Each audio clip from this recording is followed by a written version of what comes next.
Welcome to Plus Talk on Plus Life, where we are all about turning positive into a plus. Today, I'm joined by Diane Anderson-Minshall. She is the CEO and editorial director of Pride Media. We're going to talk all things about you, Pride Media, and the fact that you made history, Diane, when you became the first woman ever to hold the position of CEO and editorial director. Congratulations. How's the job going? Thank you. It's going great. I love it. Yeah. What does it mean for you to have that moment, as I said just then, to make history? Well, I mean, considering when I came out in media in the 80s, I was told you couldn't be an out queer person and be a journalist or be in media.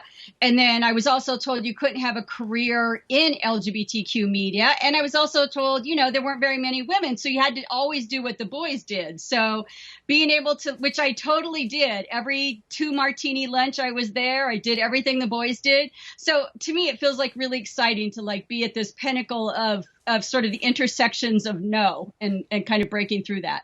And what about the idea that you really have come full circle? Because, The Advocate was the first LGBTQ magazine you ever sort of read in the 80s, right? Yes, The Advocate in the late 80s, and then Curve, which was Deneuve, right after. And those two definitely sort of solidified my desire to do this, instead of, I left mainstream media after coming out and was just LGBTQ media is where I want to be and what I want to do. There's been a lot of talk over the years as things seem to move more from print to digital. And a lot of people say, well, what role do these, publications have in this day and age? So what role does the queer media, does Pride Media have? How important is it that we have Out, that we have Plus, that we have The Advocate? Yeah, well, LGBT media has been so critical, and it gets kind of lost in our history because basically, queer journalists, queer and trans journalists basically were the earliest activists, our offices had been firebombed in some places. We were vandalized. We were, victims of violence, gay journalists.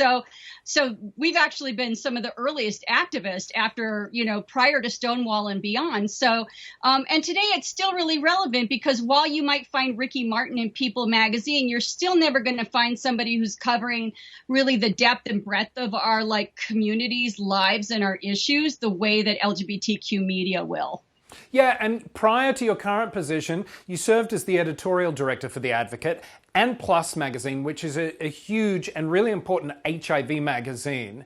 Tell me about your space in, as Sharon Stone refers to herself, an AIDS worker, but in the world of HIV advocacy and really changing the narrative and people's opinions on what HIV means. Yeah, well, I started out as an activist with ACT UP back in the 80s. And so, and I think that, we had sort of this ferocity about us. Nobody was paying attention to us. And then after we finally got antiretroviral drugs, a lot of journalists kind of moved on and no longer covered HIV. And yet, as you know, and many people know, people living with HIV continue to have lives that evolved. And I think that we've always been on the top of helping people figure out both to find empowerment, because that's still very critical. HIV is still incredibly stigmatized. And so our magazines, people find themselves, they find empowerment, but they also find hope. They find the truth about treatment, that this is not a life sentence, that this is not, you're not going to die, that you need to get on treatment, but that you can have happy sex lives, all of those things. And they find that in publications like ours because so often the mainstream media still really just bungles that message. Well, listen, I get it all the time. I try to get HIV-related stories on network television, and I'm constantly told, we love what you're doing, it's just not the right time. So you understand that as well, right? But thank God there are places like your publications that will put those stories out. Yeah, absolutely. Because people need to hear those stories more than just every World AIDS Day, Thank you for saying that. Absolutely. How has the journalist landscape, how is reporting on HIV and the way you report it and the way you write about it in your publications, how has that changed over the years? It's actually really interesting because we put out around 2015 with Plus, we put out an HIV reporting style guide, and we worked with NLGJA to like push it to the mainstream media. And it's amazing how we're still sending it out to mainstream media because so often people are not reporting on it accurately and they're using really stigmatizing language. So we like to think of ourselves as sort of the leading edge in reporting on facts and with appropriate language. But I think that how we've reported on it has been, at first there was just a sense of urgency about it and dealing with a lot of sense of helplessness. And I think now we're at a very we're almost like a wellness magazine. There's so much to your life as a person living with HIV that we can't just cover what your treatment protocols are. We need to be covering your health and your fitness and your nutrition. And just like Women's Health and Men's Health and WebMD and all those magazines, we're really looking at, the health of a whole person. And so I think that's a really new change in the last few years. Yeah, and don't you feel that people kind of zone out when it's all just medical as well? That either they bury their head in the sand, or they're like, this doesn't relate. I'm not relating to this because it doesn't affect me.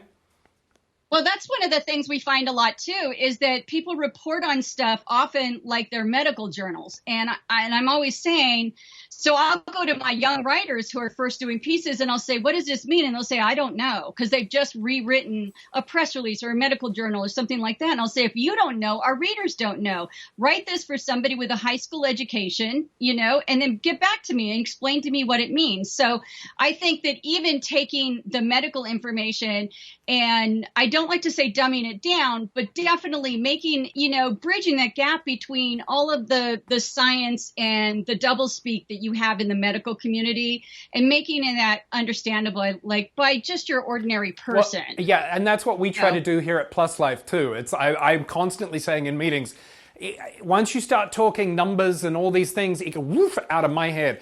Put it in layman's terms. We're having a beer and a conversation. Talk to me so I can understand. I know for you a career highlight was talking at the United Nations Commission on the Status of Women in 2014 about preventing HIV in women. Are you frustrated that we still largely in this country treat HIV as a white gay man's issue and kind of forget about black, brown, trans and women who are also equally affected? Yeah, I think that, this is one of those things where we tend to see, pharma companies will drive a lot of conversation and they tend to see this as a market segment. So they'll go after different sorts of market segments. Now it's the Latinx year. Now it's the African-American year, those kinds of things. I think that the conversation is still pretty myopic. You are a busy woman because you've got all this going on, but you're also a host and you are the editorial director of Pride Today. Where do you find the time for all of this?